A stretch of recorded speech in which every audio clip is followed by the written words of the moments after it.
found out that when kids have meals in school, that increases attendance and also attention to what they came to do. You know, they're attentive, as my vice chair has said, and he's an educationist. But we also accept the reality that whilst we may agree on the general principles of the policy, with respect to specific application, it has to be customized to the needs of that particular county and the reality on the ground. For example, it may be practical to have just a few kitchens in several parts of Mombasa and physically carry the food to every single school. You can't do that in Marsabit or Wajir or Garissa, because you'll be required to do that over an area of 70,000 square kilometers. So, and this is why we're working with our experts to see within the reality of our diversity, because counties are as diverse as they are, 47 of them. And whilst appreciating that there is need for every child in an ECD classroom to have a meal, how do we agree on general principles, and how do we then guide the specific counties on their ability to customize to their reality? Right? So general policies, specific items on budgets, enrollments, and what works, what doesn't work, will be following from those general policies. On the issue of audit, my friend, we have no quarrel with the Auditor General. I want to make that very, very clear. But what we're saying is, you know, there's been this politicization of the bursaries matter, right? I don't know who is so determined that counties are barred from giving out bursaries. You know, in an environment like the one we have, where we're saying there's a lot of economic hardship, and we can see that the government of the day is doing its best to improve the economy, because we also Kenyans, when we talk to people in our counties and even in other counties, but there's still many Kenyans who need support to have their kids stay in school. Are we in agreement on that? And what we're saying is, fine, let CDF give bursaries.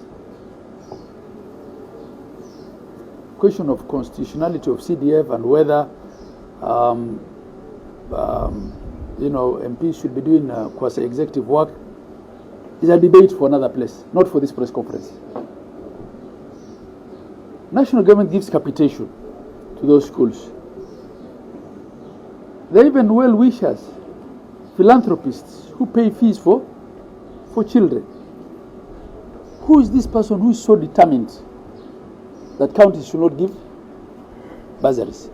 That's one. Two, all counties give bursaries through a structured process. They actually have legislation which was passed in the county assemblies by whatever name. Mostly they call it County Bursaries Fund. So it's a fund established under the law with a board and a CEO. And that fund is audited every single year. We actually go to PIC, the Public Investment Committee of the Senate, to discuss audit reports of all funds, whether they're business incubation funds or bursary funds.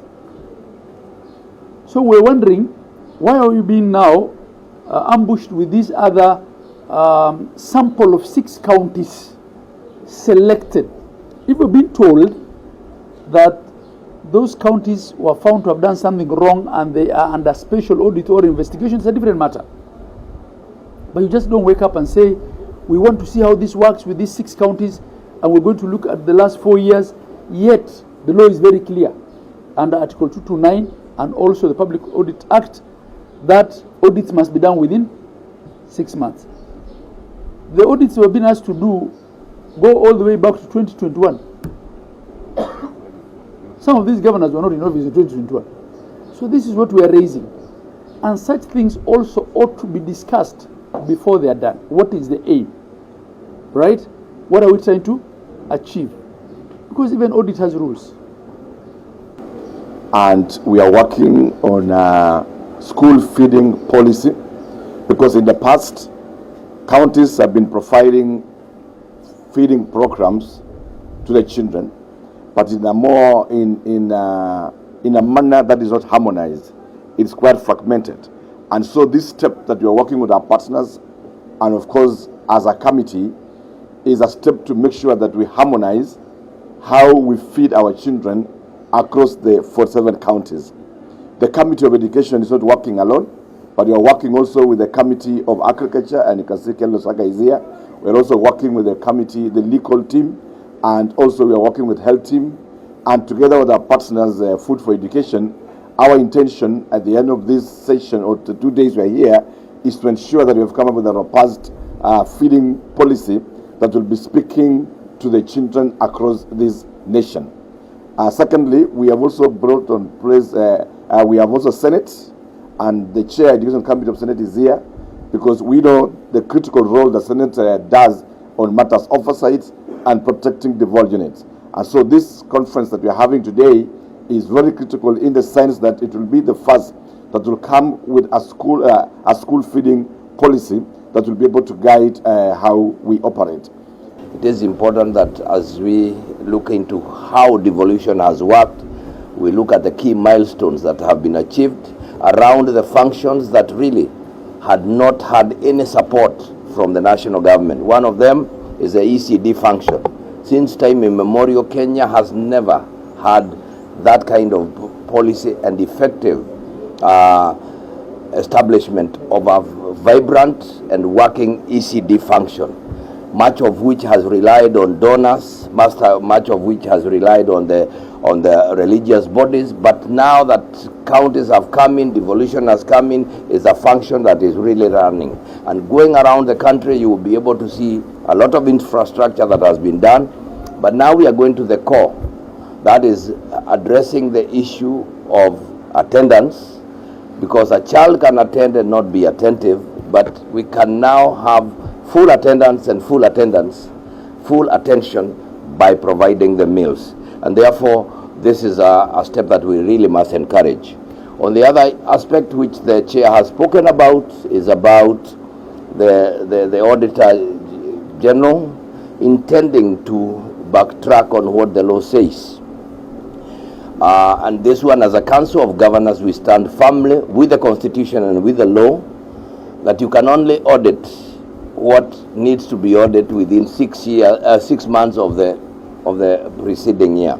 Unfortunately, we have received information that for a reason, with no clear parameters set, certain counties, about 6 of them, will be re-audited, because they have always been audited for over the last 4 years to try and find out the success and performance audit of certain functions. And our question should be, since time immemorial, since devolution and the onset of devolution, the counties have undertaken very many functions, not only bursary and ECD. They have done very well in health, they have done very well in agriculture, they have done very well in water. Why are we not auditing all the other functions? And we are focused specifically on bursaries, which is a controversial issue. And the answer should be, county governments are not crazy entities. They step in to offer bursaries because there is a need. They are following what the policy says. We've already done an oversight in some counties, and I'm happy to say that this particular function of feeding program, where the counties are feeding, are doing this feeding program, the enrollments are up. The kids are doing better, because you all know that to keep the young ones for hours in class without food or without eating anything, we all come from different regions. Some parents are not able to give their young ones food to go to school with. So that feeding programs comes in very, very importantly for these kids to be able to be kept in school. Food for Education is a school feeding organization that feeds over 500,000 learners every day within this country. And we are here today to partner with the Council of Governors to support and collaborate on a model policy that will ensure that county governments have the frameworks in place to contextualize how to institutionalize school feeding across this country. So we are grateful to the council for this opportunity, and we remain committed to partnering with them as well as the other county governments we work with to ensure that no child in this country goes hungry. Thank you so much.